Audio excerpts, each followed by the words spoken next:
Good evening, ladies and gentlemen. How's everyone tonight? Good, very good. Thanks for coming out tonight. My name is Mark Razzium from the Public Services Office, and again, thank you all for coming. Our solar system has at least 170 moons orbiting the main planets. Before these moons were visited by spacecraft, astronomers expected them to be boring, dead objects devoid of any geologic features. We now know they are fantastic worlds with features unlike anything seen on Earth. Giant sulfur-spewing volcanoes, globally cracked ice-covered surfaces, liquid lakes of hydrocarbons, and colossal watery plumes. Yet many of these worlds are also Earth-like and familiar. For instance, Titan, the giant moon of Saturn, has often been called an Earth in deep freeze, with cloud systems, lakes, shorelines, drainage fields, and perhaps even rain. In fact, scientists believe that the most likely places for life to evolve outside of Earth may be on some of these moons, in the water interiors of the moons Europa, Enceladus, and perhaps even Titan. Tonight's guest is a senior research scientist at NASA's Jet Propulsion Laboratory. She is on the science team for 3 NASA missions: Cassini-Huygens, which is currently in orbit around Saturn, New Horizons, which is on its way to Pluto, and the Moon Mineralogy Mapper, on an instrument that was included on the Indian spacecraft Chandrayaan-1. She also conducts research as the principal investigator for NASA and the National Science Foundation. She has served on many NASA and JPL advisory panels, and she's been active in NASA's public outreach and engagement programs. She holds degrees from MIT and Cornell University and is the author of over 100 peer-reviewed journal articles and book chapters, and among her many awards is the NASA Exceptional Achievement Medal. Ladies and gentlemen, please join me in welcoming tonight's guest, Dr. Bonnie Buratti.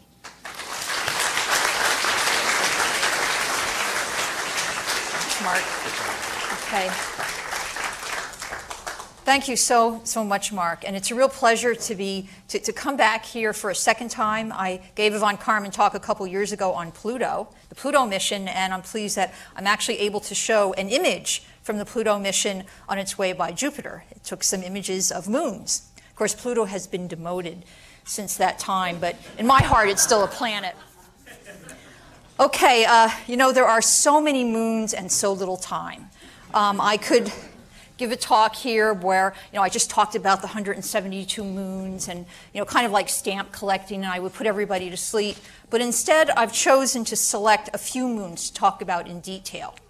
And the theme is going to be that these worlds have the same processes on them that we see on the Earth, but they're different and they're weirder. So let me tell you, here's kind of like an overview of the moons, okay? Here are the 4 large moons of Jupiter called the Galilean satellites because they were found by Galileo in 1610 when he trained his telescope on Jupiter. Just for comparison, here's the Earth, and here's the Earth's moon. So you can see that the Earth's moon is not very big. It's kind of puny when you compare it to this giant moon here, Titan. These are the moons of Saturn. And Titan and Ganymede are the largest moons. In fact, they're larger than Mercury. And here are the moons of Uranus. I'm not going to talk about them at all. They're more boring than the others, but they're still interesting. And here is Triton, which is a moon of Neptune. So here are the moons I'm going to talk about. And they're mainly moons that I've worked on. I've tried to pick things that are interesting and that illustrate the point that if you learn about these objects, you also learn about the Earth. So the one I'm going to talk about first is Enceladus, not enchilada, but Enceladus. And it's amazing that this world is only about 300 miles in size. Okay, in fact, if you can compare it here, here's the Earth to scale. It's about 300 miles from end to end. I'm also going to talk about this moon, Triton. You can see it has a polar cap, just like the Earth. And this is the Earth in deep freeze. This is Titan. I'm going to talk about this giant world that orbits Saturn. I'm going to talk a little bit about Iapetus. You can see like half of it looks like freshly fallen snow, and then the other half is as black as coal tar. Now, how did it get that way? That is really weird. Okay, so I'm going to talk a little bit about that. And the other interesting worlds I'm going to talk about, Europa, it kind of looks like a cracked egg. Okay. And it has a lot of bright ice on it. And here's this other object here. It looks like a pizza. This is Io. This is a Galilean satellite that actually has sulfur-spewing volcanoes. So those are the main worlds I'm going to talk about. But, science is not a collection of facts. It's not memorizing the planets or what is a planet. It's a process of discovery. So at least some of the stuff I'm going to talk about from a historical perspective. How did we and why did we find out about the things? How did we find out about these amazing things in the solar system? So I'm going to talk a little bit about the history of exploration and how they are and aren't like the Earth. I think that's important because, the real reason that we explore space is so we can find out about ourselves. I'm going to talk about exotic processes on these bodies because that's just fun. Even though they're like the Earth, they're weird. So here are the moons that we're going to talk about: Enceladus, Europa, Titan, Triton, Io or Io. Scientists can't agree on how we pronounce that, and Iapetus. That's the yin and yang world. So let's start with Enceladus. Okay, now this is a picture of William Herschel. He's actually kind of the grandfather of planetary astronomy. Actually, I would say he's the grandfather of all astronomy. He was actually an oboist by trade. He was a musician, British, although he was born in Hanover, Germany. He came to Germany and played in an orchestra and liked to go out and watch the stars during the intermissions. And somebody once asked him the same question that I get asked so often is, why do you study the stars? Isn't that stuff you do? I mean, isn't it kind of useless and everything? And he said, I look up at the stars at night and I see the immensity and wonder of it all, and I just can't figure out why everybody doesn't become an astronomer. Of course, I mentioned this to my son. I asked my son to come to this talk, my youngest son. He's 22, and I said, would you like to come to Mom's talk tonight? And he said, I don't know, because when I think about that astronomy and the immensity of it all, and I just think I'm so puny, so I get really upset. So I guess it can go both ways. So here's a little picture. This is a drawing of Herschel's telescope. This was actually a wooden telescope. It no longer exists. It kind of rotted away, but you can see it was immense, because here is for scale, there's a couple people there. He built it in 1783. He discovered the planet Uranus in 1786, I believe it was, with his telescope. And then he discovered Enceladus in 1789. And at the point he discovered Enceladus, Saturn was actually edge on. Okay, here's an image, or this is actually a picture I took. I'll explain that later. I'll explain what I mean by that. But I want to show you a picture of Herschel's telescope. This wasn't the telescope that I showed you, the drawing. This was another telescope. This was still extant. It's at the Greenwich Observatory in England. I was there last summer for a scientific meeting and took that picture. That's his telescope. And here's another image that I took. I took this with a CCD image while I was observing the Saturnian system on the 60-inch telescope at Mount Palomar. And this is the only time I have seen Enceladus. Now, usually the ring system of Saturn is immense. It's very bright.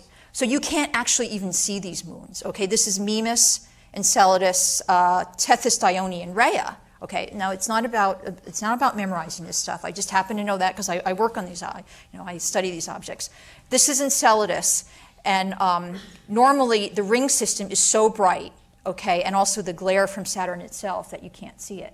But this period was about once every 15 or so years, the rings of Saturn are edge on to the Earth. And this was only a few hours after that happened. I think it actually happened during the day, so I couldn't see exactly when they were edge on. But this is when these satellites that are usually just lost in the scattered light kind of pop out of the sea of blackness, and you can see them and observe them and find out about them. It is during one such ring plane crossing that Herschel discovered Enceladus, okay, back in 1789. So I actually was able to get data on Enceladus. But can you imagine if you were a scientist and you spent your whole life, I'm an astronomer by trade. I'm not a geologist, I'm an astronomer. Some planetary scientists are geologists, but I'm an astronomer. So I actually spend hours observing on telescopes and taking data and looking at little pinpoints of light like this and trying to derive things like, what are they made of? What do they look like? What would it be like if we were just standing there, on the surface? So can you imagine the excitement? If you're a scientist and you spent your whole life doing that, and then in a period of just a few hours, you would see something like this. This is Enceladus, taken from about 100,000 miles away back in 1981 by the Voyager 2 spacecraft. And this is I actually did my thesis on Enceladus and other icy satellites. So it's quite amazing to see the craters when scientists first thought about what would we see on these icy satellites, they hypothesized, and I say they, not me, because this is way before my time as a scientist. They hypothesized that it would be completely bland, that it would just be a smooth object. They understood that these icy satellites would be hit by asteroids, the small stuff in space, or centaurs, and any of the small space junk that's out there that's orbiting in the solar system. But they thought that since it was ice, it would just kind of slump away, so you wouldn't see anything at all. Boy, were they wrong. Ice at low temperatures behaves just like a rock on our Earth. So if you look at this, the morphology or the shape of these craters looks just like what you see on the Earth. It's cratered just like or the moon, okay? I'll talk a little bit about impact craters on the Earth later, but we've also been impacted and have impact craters.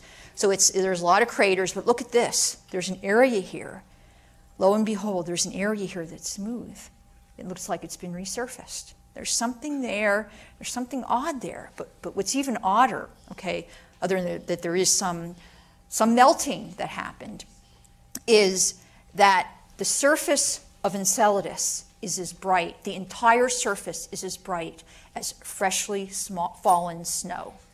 If you're an astronomer, and if you're maybe even an amateur astronomer, and you know what the reflectivity of 1 is, an albedo of 1, that is like snow, and that is what this satellite has. It looks like it's covered with freshly fallen snow. So we knew that from Voyager. And then there were some mysterious telescopic observations also of Enceladus. Here is Lowell, of Lowell Observatory, Percival Lowell. He is the person that built Lowell Observatory. If you've ever been to Flagstaff, Arizona, you've probably visited. It's just south of the Grand Canyon. And he built this telescope. In fact, he built the whole observatory. He was a wealthy Boston Brahmin. He had money made in the mill industry. Lowell, Massachusetts is named after his family. In 1913 to 1914, he observed Enceladus, and he showed that when you look at the southern hemisphere, when the southern hemisphere tilts up towards the Earth, there was a 30% increase in the brightness. Okay? It increases 30%. And, people didn't think that much of it. But in 1972 to 73, 2 astronomers, also from Lowell Observatory, were observing Enceladus, and they found also the same brightening. It's only when you look at the southern hemisphere. And, when I looked at the Voyager data, which went over the northern hemisphere, I didn't see that it was this bright, and I was really confused. And that was one thing I could never figure out. Why, when you looked at the southern pole, the south pole of Enceladus, it was so bright? I mean, it's even brighter than normal. I mean, the whole moon is like covered in this bright snow. So that's kind of a mystery. Well, let's move on to the Cassini mission. We like to talk about how, this mission, we got a telescope where the resolution is 100 times better than our last mission. I mean, whenever you have a new telescope or a new instrument, you really expand knowledge. You really expand the frontiers of knowledge, okay? But I'm going to illustrate, and if you came to my Pluto talk 2 or 3 years ago, I used the same illustration, so forgive me for using it twice, but it really shows better than anything, I think, what an increase of 100, a factor of 100 in resolution means, okay? So this is actually just outside here in the mall, the JPL Mall, and you have to take my word for it. But now this is about 300 feet from there to over there. If you look very carefully, but as I said, you have to trust me, there are actually 2 people standing there. Let's say you were an alien and you landed in the mall here at JPL. I mean, it's probably a place you might land if you were an alien. And you would look across the mall, and instead of saying, take me to your leader, you would actually start looking, you would observing, because that's what scientists do. That's what explorers do. We observe and we look. So you look over there at a couple people, and what are they? What is that over there? Are they life forms? Well, let's bring them 100 times closer. Let's bring them 3 feet, from 3 feet away, and this is what you see. That's what increasing resolution 100 times means. So that's what Cassini did for Enceladus. We were brought 100 times closer. Instead of flying by this object at 100,000 miles, it was actually kilometers, but let's just round off to 100,000 miles, it brought us to about 1,000 miles. In fact, later on in the mission, we actually got down to about 50. I think 47 is the record. Okay, so this is a Cassini spacecraft. I'm not going to go over it in detail, but there are remote sensing instruments, different cameras, infrared cameras, UV cameras, ultraviolet, visible cameras. There's a radar. We'll be talking about the radar when we try to pierce through that thick atmosphere of Titan. And there's also instruments to look at the fields and particles environment. It's a pretty sophisticated spacecraft. It's kind of like the Cadillac of the system. It's really the most advanced thing that we've ever done, at least up to that point.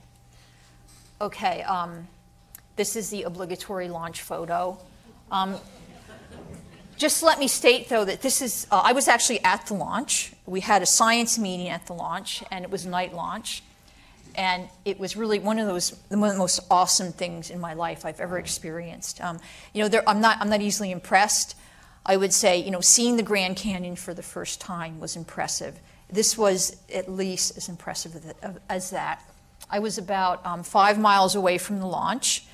You can get closer, but I would have had to do interviews and press stuff, and I didn't feel like doing that at 5 o'clock in the morning, which is when the launch was, so I was about 5 miles away. You had to do interviews with the press and stuff. So this is, I guess, just a boat out there that, I know, some kind of surveillance boat.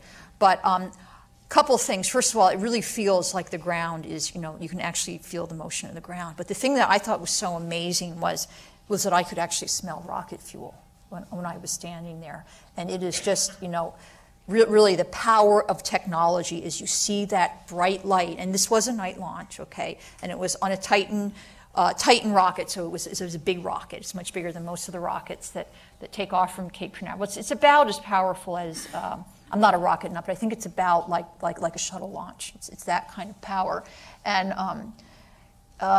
just the immensity as you see that thing lumbering up towards, and the cool thing was that Saturn was out. It was morning, and Saturn was a morning object, and you could see Saturn in the sky, and there was Cassini going towards Saturn. Now, it's not a direct route. You probably know that it had to loop around Venus twice and then by Earth on its way to get enough gravity to escape the inner solar system. So it did have to go out to the outer, go into the inner solar system and loop around on this V orbit and then finally out. But we arrived, the launch was in October 1997, and it entered Saturn orbit in July of 2004.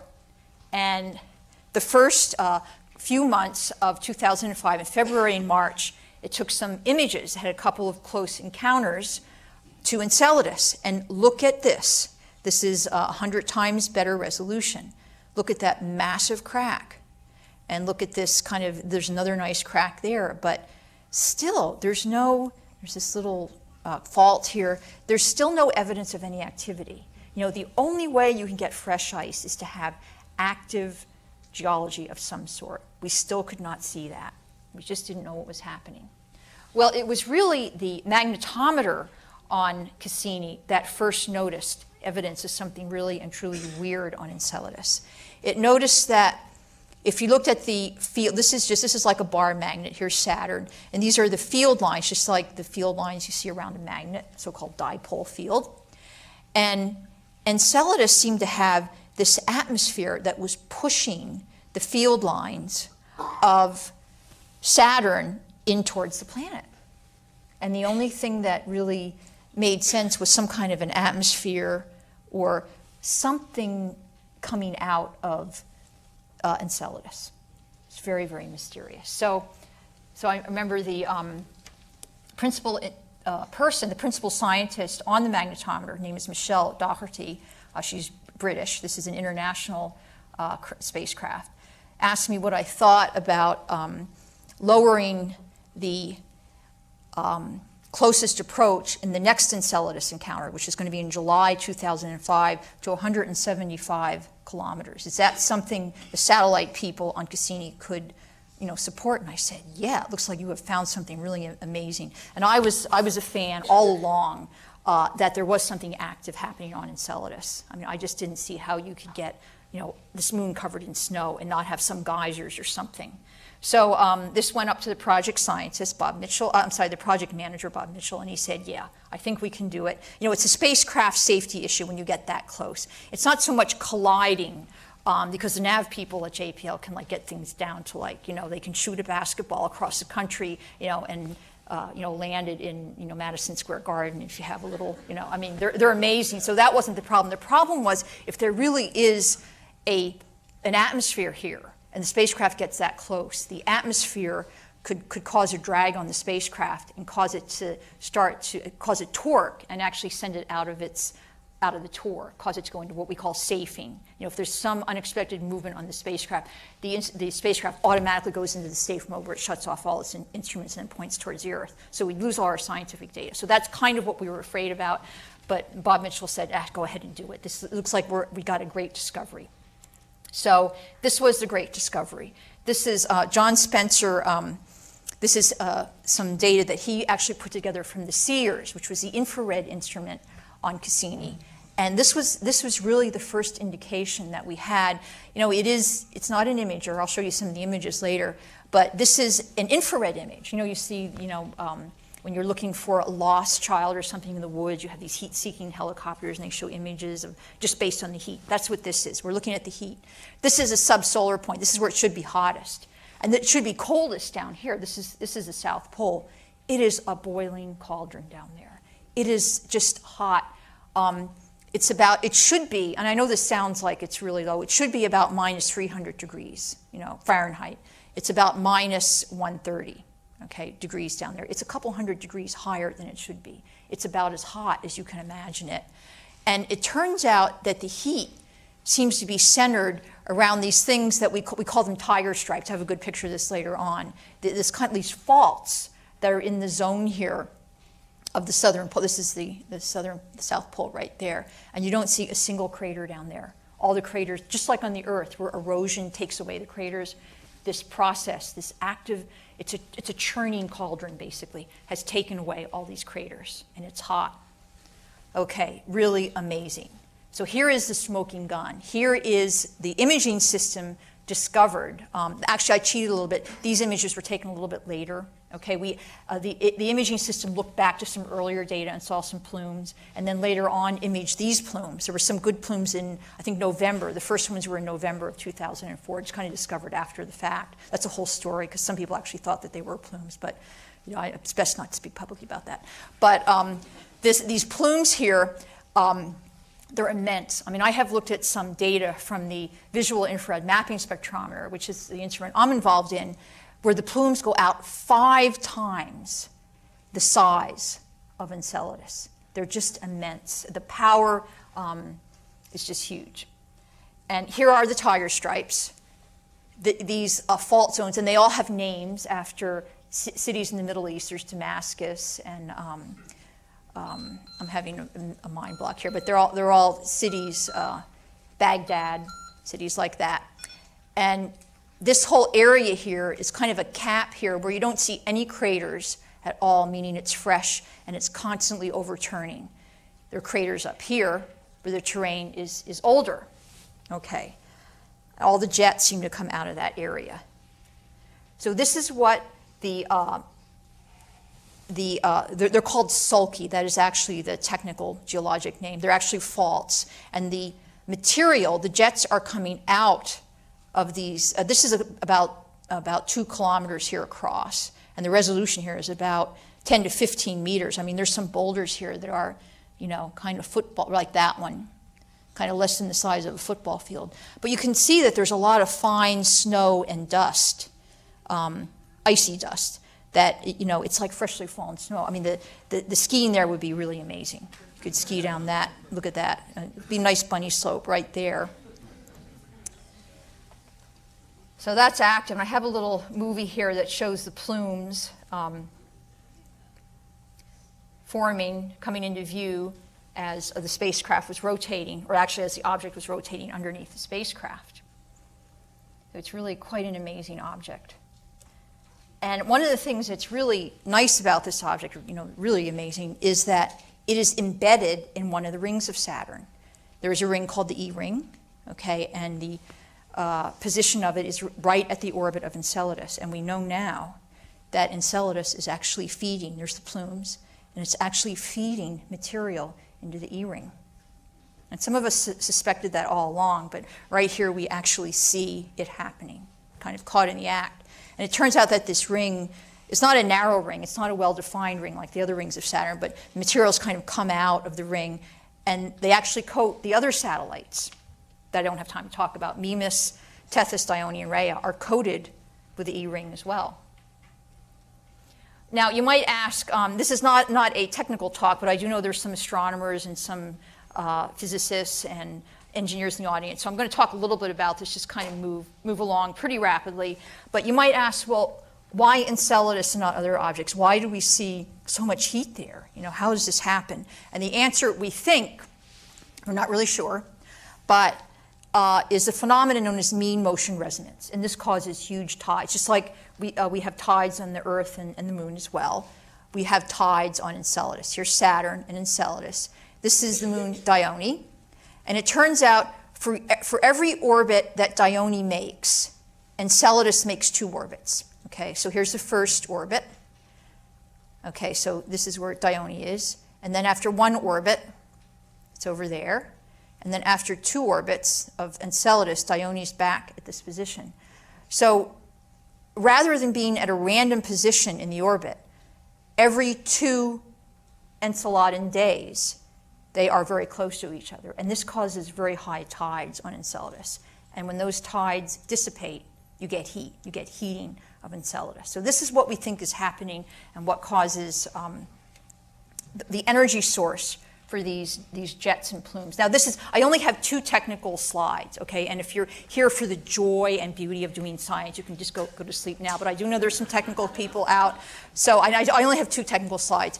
And it's also to illustrate that scientists, we don't know what we're talking about, that we don't have all the answers.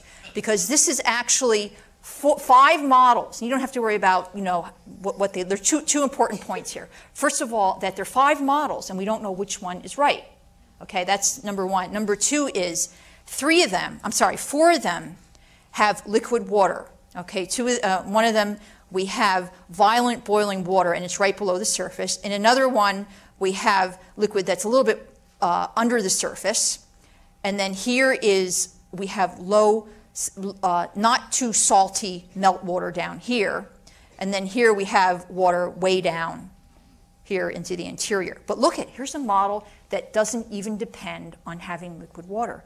This, in my opinion, has been pretty well discredited for a couple reasons. First of all, it turns out that a lot of the particles we see in the plume are salty, just like on the Earth. And if you think about how do the oceans get salty? Well, it's the rainwater coming down and dissolving salt, not only, you know, sodium, but also magnesium and stuff like that from the rocks, and it comes to the ocean. Same thing happens on Enceladus. You have this ocean, it's underneath. You know, there's about a mile of ice cap, and underneath there's this water, and it comes into contact with the minerals in the mantle, and it dissolves out the salt. So it's the same thing that you have salt water. So for that reason, and also because if you look at the velocity of the particles coming out of these jets, it's really high. It's too high for there not to be a liquid there. So I favor one of these models, but still some scientists believe that we have that, you know, that you don't really need liquid water. Now, you know, this is Old Faithful, in case you didn't recognize that. It's a geyser.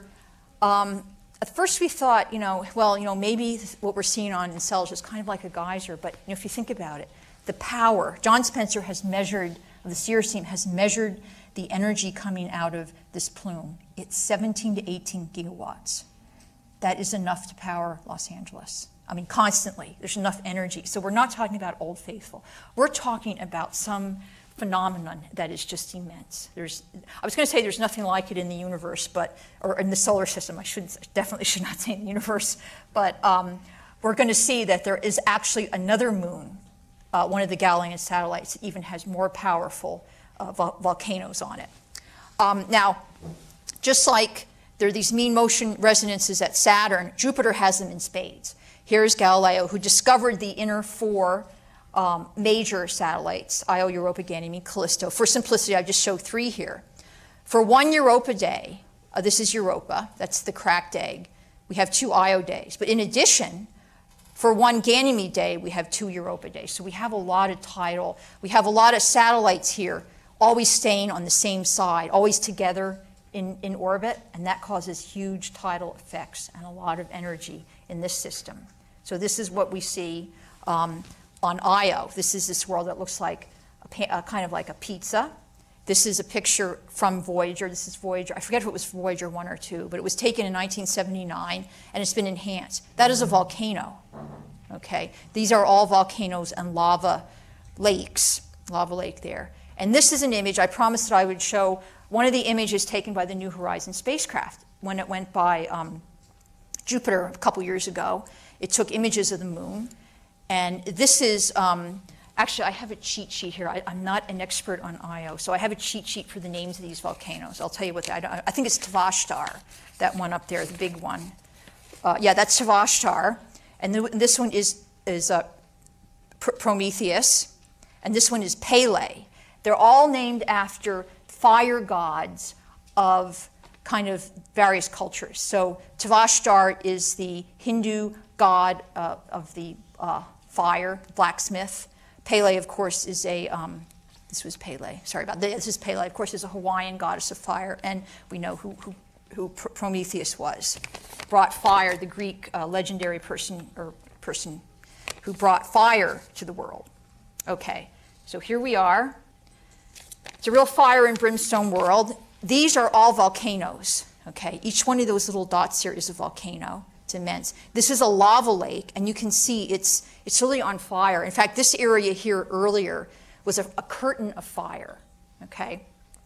And here, each one of these little things here is a lava flow, okay? And here's one where the lake is still liquid. You know, if you've ever played with liquid sulfur in your chemistry set, I wouldn't recommend it because, you know, sulfur gets into your lungs and it forms sulfuric acid.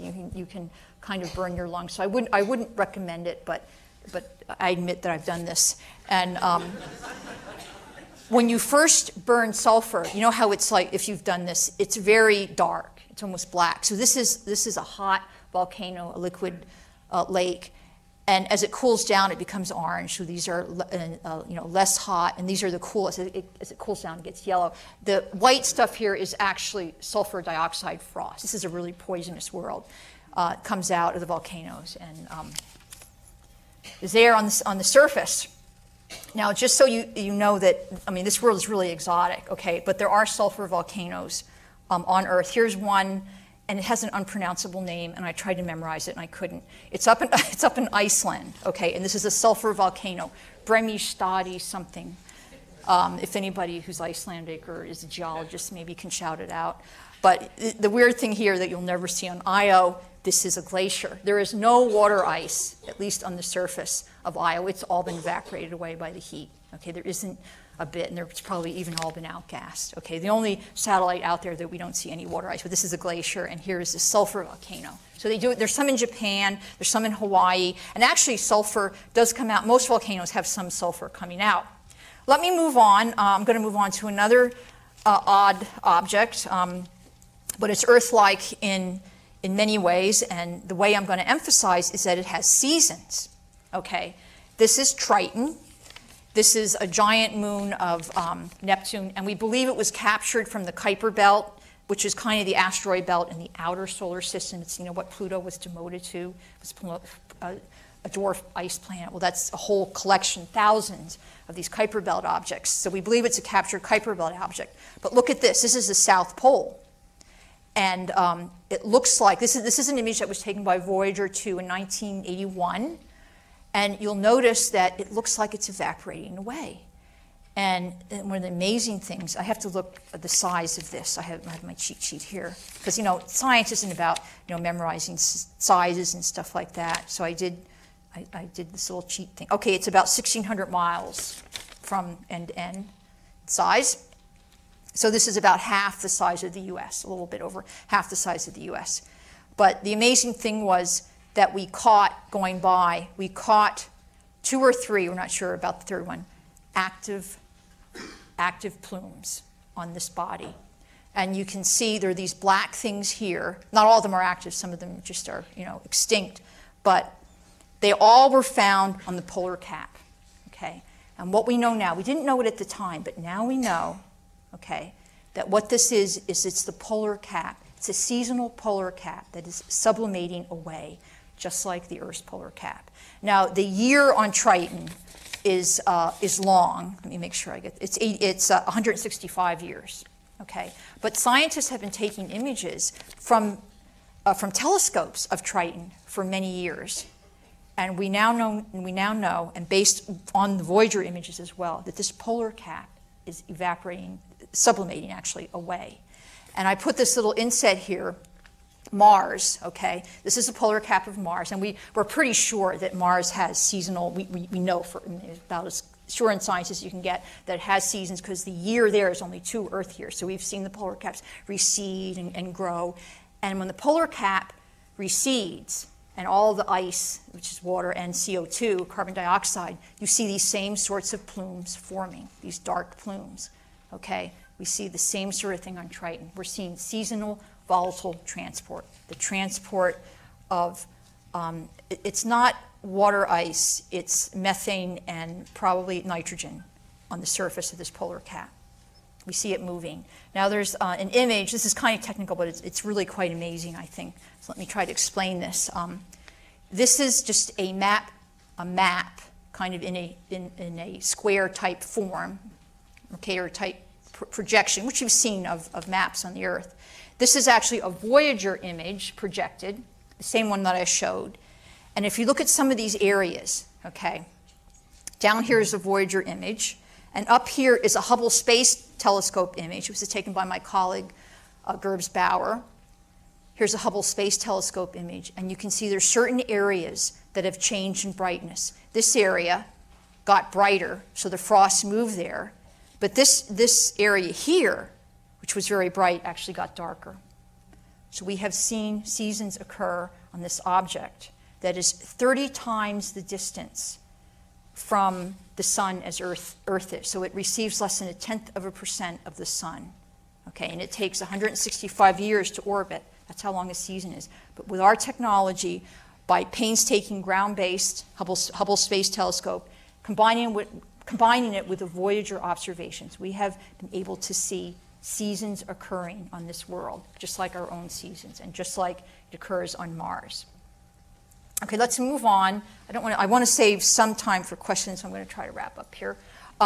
This is an object. It's one of the Galilean satellites, Europa. It looks like a cracked egg.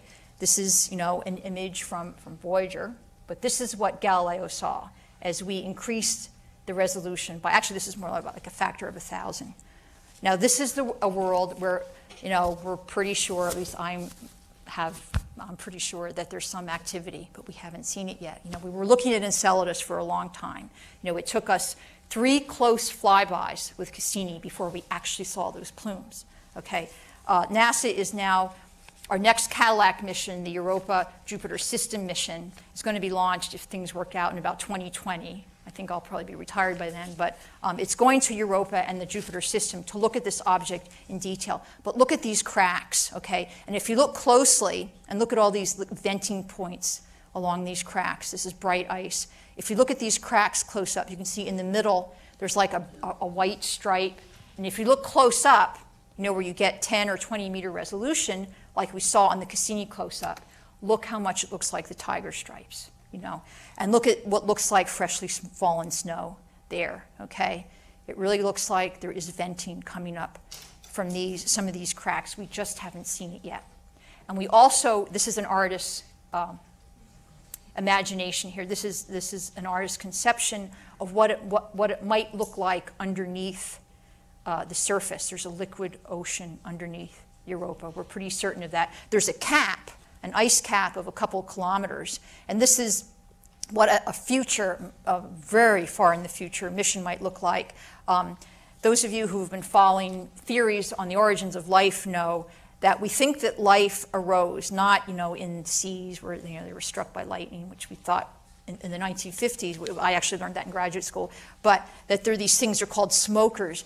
There are these vents, these thermal vents, in the oceanic ridges where new crust is being made. They're warm, and there are a lot of primitive organisms there, and we think that that's where life arose. Okay, and since Europa has liquid ocean, and if it has a heat source due to all that tidal friction and all that tidal heating, there could be things like smokers on the Earth from which life is arising. So we're exploring that. It's certainly a possibility. I'm going to move along because I want to try to finish up maybe in about 5 minutes. But, there's the Earth in deep freeze. That's Titan. This is what Titan looked like when Voyager 1 went by it, okay? This is Voyager 1, and as you can see, it has a thick atmosphere. In fact, it has an atmosphere that's very similar to the Earth. It's like 80% nitrogen, and about 20% of it, instead of oxygen, is actually methane. So that's what it looked like, and this is what the radar instrument found. The JPL built radar instrument when it looked through. I'm sorry, I skipped the, let me just go back. That's actually the infrared instrument that was the first view we saw, okay? It has those are actually clouds. This is the surface, and it looks like what looks like oceans, okay? But this is what radar saw. Sorry about that. Oceans. This is a world that has oceans. It is the only object in the solar system other than the Earth that has a standing liquid. Now, it's not water. Water is way too cold out there. This is about minus 300 degrees out there. So, you're not going to have, water is like a rock out there. But this is, it's ethane and methane. It's organic material, okay? There are massive lakes in the northern hemisphere. This is what radar discovered. And it's amazing to see that all these patterns of flow. Okay, that we're pretty certain that there were storms on that world. Here is a comparison with Lake Superior, there on the left, on the right, Lake Superior on the right with the Earth. And here's a little thing I did with Google Earth. Here on the left are some radar images of the lakes in the northern hemisphere. There's one lake in the southern hemisphere, okay, but there's a lot of lakes in the northern hemisphere, ethane lakes, the radar images. And I just looked up in Alaska on Google Earth and found, now this is water, of course, liquid water, but we can see that, look how Earth-like it is, okay? Kind of cool. So then we start, is Titan a planet? The title of this talk is the weirdest planets. And, here is a world that has lakes. We'll see it has clouds, it has, rivers, it has just about everything that the Earth has. So why not call it a planet? This is this image from Hayden Planetarium, and I couldn't find any picture on the web, so I took a picture myself that demoted Pluto. This shows in case you've heard about this shows the gas giant planets, the 4 giants, and this shows the inner solar system, and it neglects Pluto. So all the kids going by would say, "Mommy, where's Pluto? Daddy, where's Pluto?" And that's what started it all, the demotion of Pluto. But let's just call Titan a planet. I've heard scientists refer to Titan as a planet. Now, in early 2005, January 2005, there was a probe on Cassini called Huygens, which landed on the surface. And this is what it looked like 5 miles above the surface. You can see, now this is not one of the lakes. It looks like a lake, but it's actually kind of like pudding. It's kind of like mush down there. This is a dry lake. These are dry lake beds, we think. But, what does that remind you of? If you fly a lot, if you travel a lot, you know that it looks just like LA. I mean, I swear, as you come in, whenever that's from Google Earth. The LA, it looks just like Titan. It's just amazing. Shouldn't use that word so much. Okay, here's a montage that was put together showing the drainage patterns and what is this kind of pudding-like material. It's not quite liquid, but we're pretty sure. By the way, here's a satellite image showing the similar drainage patterns of scablands in Washington on the Earth that you see on Titan. Here's a little river in there. But one of the things that we were able to see were rocks on the surface of Titan. And you can see it's kind of all covered in this gooey stuff, okay? Organics, prebiotic material. And it also looks like these rocks were eroded by a liquid. So we think that even though now this isn't liquid, in the past it has been. There's been a lot of erosion of liquid methane and ammonia. And this is just a picture from the Anaconda Desert in Chile, which shows, you can see mountains in the back here and desert, and then rocks that have been, I think it's probably wind erosion rather than water erosion in the desert, but same sort of idea. Dunes. There are dunes on Titan. On the top here is the Namibia Desert in Africa. These are about 2 kilometers apart. This is Titan, the dunes on Titan, linear dunes. It's a very Earth-like world. I'm not going to have time, kind of trying to wrap up here. I'm not going to have time to talk about impact craters, but just let me show you. This is an impact crater on Earth. That's the meteor crater. Some of you have probably been there. It's about a mile across. Here are similar craters on Titan. Okay, they're actually larger. This is about 50 miles across. I kind of cheated there on the scale, but you know the morphology is very similar. By the way, you may have learned in school, I just have to put this in, you may have learned in school, I certainly did, that the reason the Earth doesn't have craters is because all the stuff that comes and burns up in the atmosphere. That's not right. If it's going to make only the very small stuff, like smaller than this room, burns up in the atmosphere, something like this, you know, which was probably caused by something about as large as this room, anything that's major gets through the atmosphere. And we, in fact, Earth does in fact have as many craters as the moon and any other celestial body. It's just that we have erosion that causes them to disappear very soon. But you know, so does Enceladus, and so does there aren't that many impact craters on Titan. It has clouds. We see these clouds. There's a polar cap with clouds and these temperate clouds. And there's a large cloud in the northern hemisphere. We can hardly see through it. There's just an artist's rendition of what this world looks like. A liquid ocean, liquid lakes at the top. I'm going to skip that, okay. That was my other technical slide, but we'll just skip that because we're running out of time. So the question here is life on Titan. There's been, you know, a lot of talk of that. We've talked about life on Enceladus, life on Europa possibly. But, you know, life on Titan, it has all the prerequisites for life. We haven't found it. I'm not saying it's there, okay? But it has organic molecules, energy sources, volcanoes, and methane, like the early Earth. And it also has liquid water. Now, life as we know it needs liquid water. Okay, so it has all three things: food, which is organic molecules, an energy source, and liquid water. Okay, and we know on Earth, you know, there's life just about anywhere in solid water, you know, kilometers down, way up in the atmosphere, these so-called extremophiles. If we can have life on these areas, these inclement areas on the Earth, why not on Titan? Now, here is, I'm nearing the end of my talk, but I had to share this because this is from Amazing Stories, which was a science fiction, pulp fiction. This is by Frank R. Paul, Golden City on Titan, Amazing Stories, November 1941. And he does show life on Titan, but I just want to point out how prescient this was. He has a volcano in the back. I mean, there are probably volcanoes on Titan, too, because there's a lot of methane in the atmosphere, and we don't know where that could come from except from a volcano. But look at how unecological he was. Look at all the smokestacks here on these amazing cities that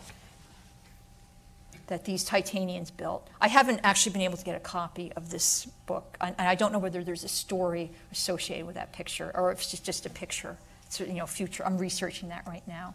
But here's a NASA mission for the future, having a balloon, and during the day when the air is hot, the balloon raises up and travels a little bit, and then at night it comes down. This would be a great way to look at some of these amazing things that we found on Titan. Before I end, I just want to say one thing about Enceladus, okay, which is this world, because I've spent a lot of time looking at this and studying this, because we've actually found something that's really kind of cool. This is like freshly, not as bright as Enceladus, but kind of like dirty snow. But this stuff here is as black as, it's probably a bit blacker than this stuff right up here. It's as black as coal tar. And, you know, how does a world get like this? You know, how do you get that? There were all these theories. And one of them is that dust from Phoebe, which is the satellite way outside of Saturn, the outer part of Saturn, gets hit by meteorites, and then kind of like spirals in and coats one side of Iapetus. And we've actually now proven, my colleague Ann Verbisher and her co-workers have found this ring. Okay, it's an immense ring. It's huge. I mean, Phoebe orbits about a tenth of the distance between the Earth and the Sun. That's how far out Phoebe is from Saturn. Well, Anne and her colleagues found this huge ring. She used infrared data from Spitzer, an Earth orbiting telescope. This ring, the dust comes in, it kind of spirals in towards Iapetus and gets swept up. The amazing things that happen in our universe. But let me just mention that, you know, right now we're looking at these moons as scientific objects. One day we will look at them like we'll be there. You know, humans will visit these moons. Remember that the Earth's moon is the only moon we've ever been to. Astronauts have visited, of course. And they looked at it scientifically, but one of these days we'll be able to wonder. And just like we look at the Grand Canyon, or we look at the beauty of formations on the Earth, one day we'll be able to see that in some of these moons. And I'm going to open this up to questions, but while you ask your questions, I just want you to take away two things away from this talk. These are my two main points, that these worlds have been transformed in the last 4 decades that we've been sending spacecraft there, from just pinpoints of light to geologic worlds, and that many of the things that happen on them also happen on the Earth. They happen in different forms, but it just shows you that the laws of nature are forever. They happen every place and at all times, and I'm privileged to have been part of the whole tradition of exploration of space, and I'm really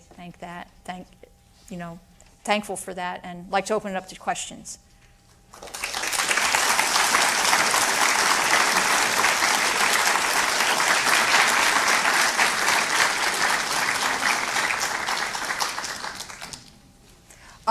And I forgot to say you should come up to the mic but if you have a loud voice, the back here, I can take a question. Quick question.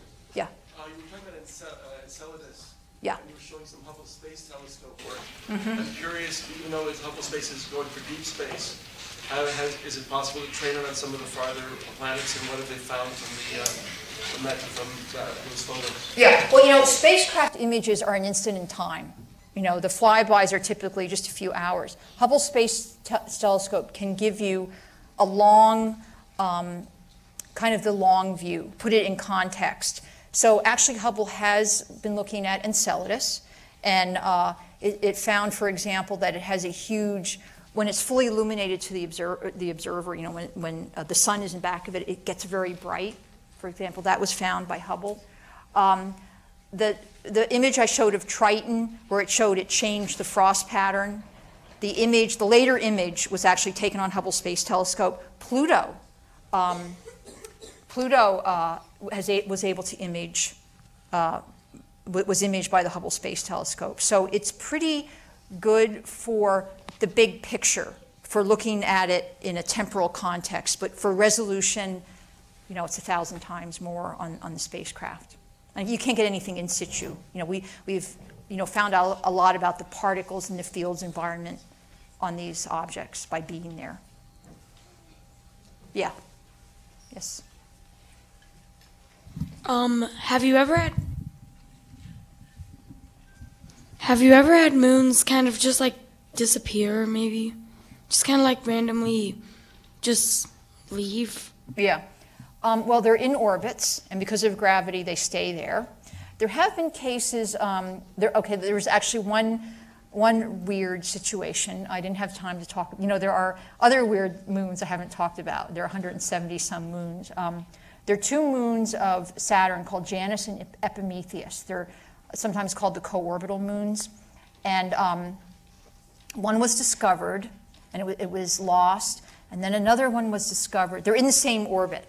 And for a while, we couldn't understand why one would show up, and we finally realized that there are two moons in the same orbit, and they change their places in the orbit every 4 years. They kind of go by each other. In fact, there was an image from Cassini that showed that. So that's an example where we kind of lost and found one.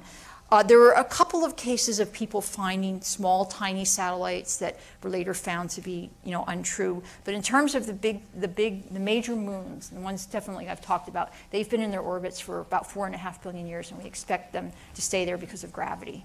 Okay, thank you. Yeah. Oh, there's questions from the video feed, because I think there was a video feed, and let me see. Have there been any attempts at radar mapping the northern hemispheres of the Uranian moons? Okay, we haven't gotten out that far yet with Uranus. I think this refers to Earth-based measurements. The radar maps that I showed, the lakes, those were taken, of course, on a space-based mission, the radar mapper on Cassini. But you can also observe some of these objects from radar telescopes on the Earth. Unfortunately, to my knowledge, and I don't know if anyone has looked, they certainly haven't published it, but I don't believe the current capability of radar technology is to get out as far as the Uranian moons. Are there plans to send rovers to Titan and Enceladus? You know, there are plans, but there isn't any money. The next mission, the next Cadillac mission that NASA is going to do is, well, there's some Mars missions, but to the outer solar system is the Europa to Jupiter system mission, which is going to be launched in 2020. And that is there's no rover on that. It's just a flyby mission. That's to the Jovian system. But, you know, people are thinking about going back to Titan and Enceladus, but right now a rover isn't in the picture. I mean, that balloon that I showed, that is, I guess, as close to a rover as you could get. Are there any? I have one more question here, but let me. Yes. Teach 8th grade is an introduction to astronomy course in public school. If you say would be the one or two of the most important events or discoveries that are currently going on that would impact our lives in the future the most that I could talk to them about. Okay. Or have them do some research on it, actually. Well, I think the whole idea of finding that there's active volcanism in the outer solar system, you know, that there are actual volcanoes, that Earth isn't the only object that has volcanoes. I think the other thing is actually the finding of a liquid ocean on Titan, and the fact that some of these environments in the outer solar system, life could have arisen. I mean, you know, we think that maybe life arose, or pre-life, you know, prebiotic, molecules arose in the outer solar system and was brought into the inner solar system on comets, because it was actually too hot in the inner solar system for complex organic molecules to form. So we think that they may have formed in the outer solar system and then transported on comets into the inner solar system, and then from that life arose. So, you know, something like that I think is also important, that these satellites are conducive, the moons are conducive to life arising. I think kids would find that interesting. Yeah, right here. In regard to ALH 84001. Which one is? The Mars meteor. Right. Okay, yeah. I had wondered if Phobos and Deimos made any other contributions that could be notable. Well, you mean the satellites, or you mean the satellites of Mars? I mean the metallic things falling to Earth, the samples in the Arctic. Well, it's almost certain that that object came from Mars itself rather than the moons. Because if you look at there's a rare gas, there are bubbles in it. What the questioner is referring to is there was a meteorite found in Antarctica that is from Mars, and a scientist from NASA thought that there might be evidence for life on it. There was this, what looked like a primitive bacterium, you know, little bacteria thing there. That sample almost certainly came from Mars itself rather than the moons. And the reason I say that is because if you look at the types of molecules on it, they're similar to what we think is on the Earth, what the landers, and there have been landers on Mars, look like. So it's not from Phobos or Deimos. We're almost certain of that. 99 point, almost as certain in science as you can get. Thank you. Yeah. Was there? Yeah, there's a question over here. What if they put plants in a spaceship that they would use to Would plants live in a spaceship? Well, if you had the environment, you know, what do living things need? They need sunlight, unless you're a mushroom. But let's say that, you know, you need sunlight, you need water, and you need a food source. And as long as you have those things, and the temperature, you know, is all right, and you know there's air there. If you put the right environment, if it's an Earth-like environment, and you have those three things, and they should live. But if you just put them out in space, it would die. Space is not clement to life as we know it on the Earth. Yeah. You mentioned the NASA missions that are planned. You know, I was supposed to tell people to come to the microscope. A microscope. It's you know it's a senior moment. You mentioned the NASA missions. Aren't there other people going to Titan and other places, the Europeans and whatnot? Yeah, I know, but you know, when there's so little time, you talk about your own stuff. Yeah.